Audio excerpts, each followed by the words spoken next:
Hello dear students, my name is Gaurav Bansal, your teacher for Indian Economy at GS Core. So we are continuing with the series that has received a lot of love from you and it has been appreciated by a lot of students. The series is about PYQ, how to integrate PYQ in your preparation plan. So if you want to use PYQ, you not only have to just look at the PYQ and solve it, you also have to trace it with the syllabus. And not only trace it with the syllabus, but you also have to predict what kind of questions can come in the future. So today our theme for this area is economic reforms. Economic reforms is a very big area and this one session may not be able to sufficient for that, and we'll have more sessions with different questions. Today's question that we have picked up is, has the Indian governmental system responded adequately to the demands of LPNG, liberalization, privatization, globalization, that started in 1991. What can the government do to be more responsive to this important change? This question was asked in 2016. So, if you look at this question, it is not about LPG, by the way. The question is not about 1991 reforms. And unfortunately, when I asked this question, the same question I asked from my students in some test series and class tests, they started with the 1991 reforms. That 1991 reforms were focused at LPG. Under L, we brought delicensing and we gave other freedom to industry, and likewise they continue. This is not required.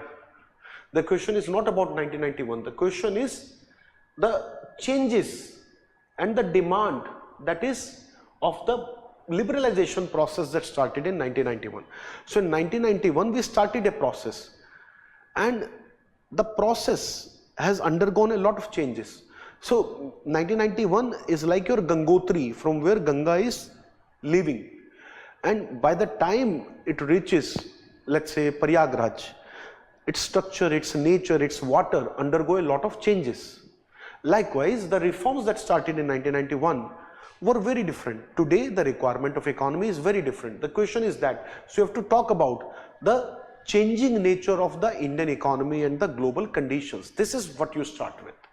Okay, and the theme of the question, if we really look at it, is first of all, liberalization of course is one of the theme here. That liberalization or the reform process is a continuous process. You cannot stop at one place, because the moment you stop, after some time the reforms that you have brought, they will become outdated and you will not be able to compete with other economies. Then you also need to understand there is something called third generation reforms. So the 1991 reforms have been classified as first generation reforms by many economists and experts. And 1998 onwards, the reforms that were brought by the Vajpayee government or the NDA government of that time, they classify those as second generation. Although our government never used this word, but a lot of economists, a lot of experts call the current reforms that started 10 years ago as third generation reforms. So you need to understand this classification. What is the nature of first generation, second generation, third generation? Direct question UPSC will not ask you, because this is not something which government officially do. But if you understand certain theme, if you understand the classification, you can easily tackle this question or such questions. Then the need for reforms. So why we need to bring reforms? If the conditions change, our approach should change. Okay. So in this particular question, for example, if we are talking about, you have to talk about that how the conditions have changed. In 1991, when we brought reforms, until that time, we were not even allowing our people, our entrepreneurs to invest. Somebody wanted to open a factory, we said no, you cannot open, you need a license first. So before 1991, we were not even allowing people to do something as per their own wish. In 1991, with delicensing, we allowed them, we gave them this basic freedom whether they can do something or not. By the time 2025, or in fact this question was asked in 2016, so 2016 arrived. It was 25 years already since 1991. By that time, government launched Make in India, government launched ease of doing business. In 2015 or 16, the need was no longer about giving permission to someone. The need was to support them, to help them, to facilitate them, to become enabler.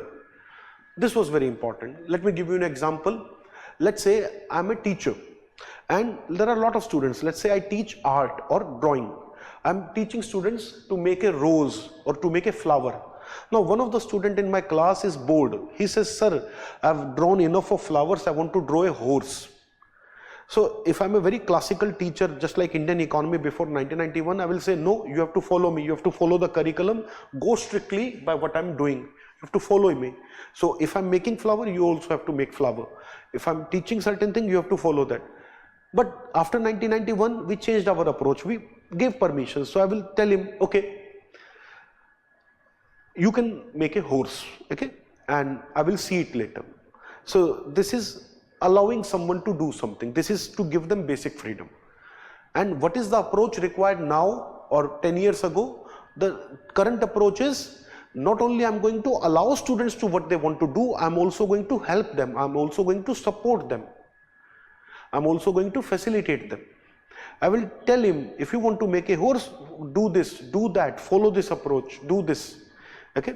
Because if I do not do that, my students will be left behind the other classrooms, because in Chinese classroom they have specialized sessions for students. They are assisting a lot. In Singapore classroom they are providing so much help. So we also have to provide help if we want to stay competitive in a global environment. So this is what you need to understand here. So the 1991 reforms were very different in a different condition. Today the conditions are different. So initial reforms, okay. What was the nature of initial reforms? And this is not your introduction. Your introduction is about the changing nature of the global economy, Indian economy, and hence the requirement of adaptability. Then in your core answer, you start with the 1991 reforms. As I told you, it was not a enabling reforms. It was permitting. And then you talk about the global integration, how Indian economy became globally integrated, and that's why we need to stay competitive. If certain changes are brought around in another corner of the world, we also have to make them, okay, and if they are making them, we also must be doing it. So global integration makes it necessary that we become part of the global supply chain, that we become competitive, that we provide good infrastructure to our businesses, okay. We provide them non-stop power, we provide them good roads, good ports, we provide them good policy support. This is what facilitation is all about. This is what China does for its businesses. This is what we have to do, okay. And then there are some other challenges that are there. You need to talk about it, that while we have been able to improve a lot on our power, transportation and the policy aspect, there are certain areas we have not been able to do well, and those are labor, land reforms, okay. These are certain areas we have not been able to work very well. And labor reforms are a big problem in India because we have not brought major reforms since 1991. So while other areas we had reforms, Indian labor unions, Indian Labor Relations Act laws, they remain or they are governed by the old laws. That's why majority of industry in India is trying to avoid labor. They are trying to buy more and more capital. They're trying to get more and more automation. They're trying to invest into more and more machinery, which is not helping our cause. So, and then you will talk about it in the conclusion, that how in future India can become a global power if it will address those challenges. So that's how you need to talk about this. It's not about that ये reform हमने कर दिया जी, ये policy हमने ला दी जी, not about that, that we brought this reforms, we brought this policy, no. You have to talk about the broader dynamic nature of the process itself. And then other questions that can be asked on the similar theme of reforms. So in the context of India's economic liberalization initiated in 1991, evaluate the extent to which the Indian governmental system has adapted to the evolving demands of liberalized economy. What measures must be undertaken to enhance the government's response to ongoing liberalization challenges? Just give me a second.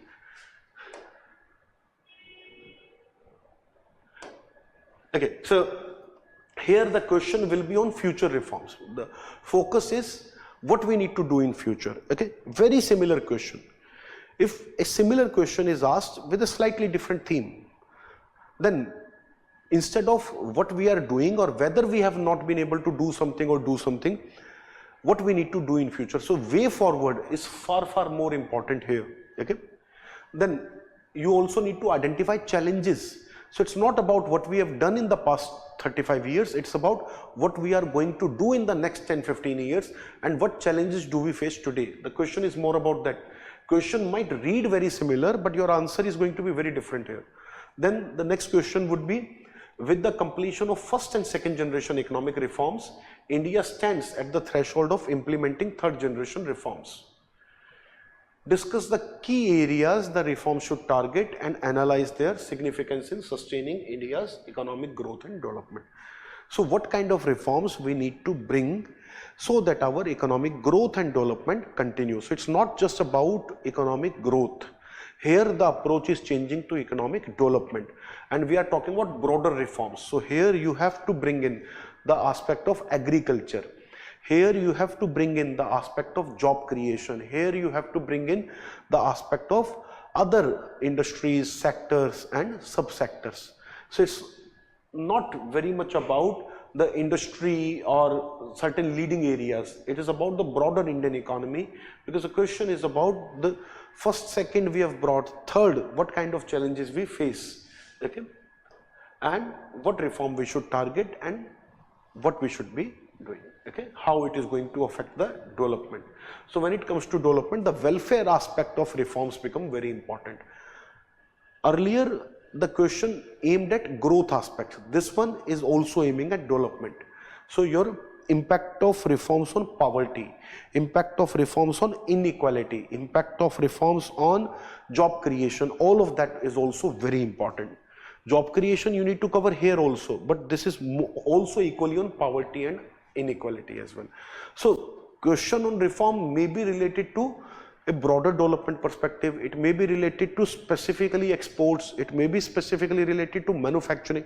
So they can ask you in multiple dimensions, in multiple perspectives. But still the underlying theme is what? That how the economy is changing and what we need to do. Okay. So I hope this exercise has helped you to understand what is the nature of question, how do you answer that and how do you prepare for future. We'll meet for another such session very soon. Thank you.